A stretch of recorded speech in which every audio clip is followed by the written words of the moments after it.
PG&E says it's possible its equipment has sparked 9 wildfires so far this year in California, according to a report from Politico. That would be in addition to the hundreds of wildfires apparently caused by PG&E power lines and equipment over the past several years, including the deadly and destructive Camp Fire in Butte County. For more on all of this, we're joined now by Colby Bermel, Politico's California energy reporter. Colby, thanks for coming on today. How is it that you learned about these new fires that may be connected to PG&E equipment?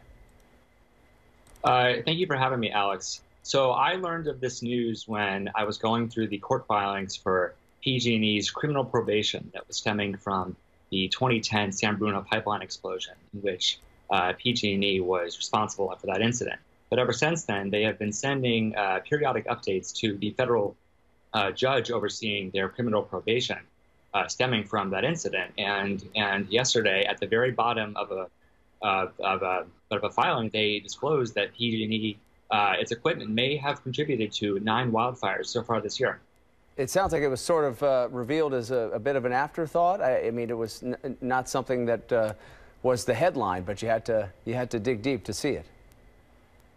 Yeah, correct, exactly. They had spent the majority of this filing talking about their mitigation efforts, which are occurring. PG&E is spending several $billions this year. They are hardening their grid, they're trimming trees, right. But this is a very dangerous environment to operate in, as we all know, just in terms of the new normal. And this disclosure was made at the very last page of this filing. All right, so how much information was revealed about these fires that have happened this year, about how large they were, where they broke out? Right, so this was kind of the key to my story yesterday. So PG&E did list the causes associated with each fire, be it vegetation, be it equipment, be it animal, like a vehicle contact, but they did not list the names of the fires themselves. So when I contacted PG&E to ask for the names and all the relevant information, they actually declined to share those stats with me, saying that they would become public in April 2020. Not until next year. They're not going to reveal more information until then.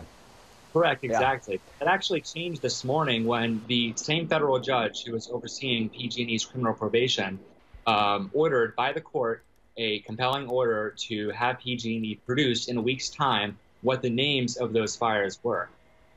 Okay. So this is all, we're learning about these fires, and this comes against the backdrop of this new program that PG&E has put in place where they have these planned safety power shutoffs when we get critical fire weather, red flag warnings in certain areas. PG&E says, look, we have to shut off the power. When you learn about 9 fires that may be linked to PG&E equipment while these, planned outages were taking place, what does that tell you about the effectiveness of those planned outages? Well, the effectiveness is still being borne out, of course, because we're not even in the worst part of fire season yet, of course. But there have been evacuations that have been associated with these power shutoffs that have affected tens of thousands of people. The power has been restored within 24 hours of the events occurring, but there still is much worse to come, I would say, just in terms of the dangerous weather that often causes these wildfires to be sparked.